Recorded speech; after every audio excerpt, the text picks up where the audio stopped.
തുടങ്ങിയാ തീരട്ടെ തീരട്ടെ, ഇത് ഞാൻ പിറക്കിക്കൊള്ളാം.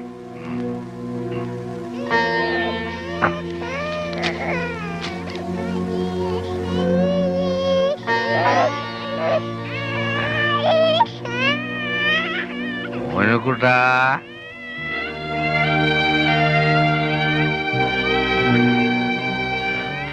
എല്ലാരും 3 ദിവസം തുടർച്ചയായിട്ട് ധ്യാനിക്കേണ്ട കാര്യമില്ലെന്ന് അച്ഛൻ പറഞ്ഞു. ആത്മധൈര്യവും ദൈവാനുഗ്രഹവും ഉള്ളവർക്ക് ഒറ്റ ദിവസം മതി. 3 ദിവസമായിട്ടും കൂടി നിർത്താത്തവരുണ്ട്.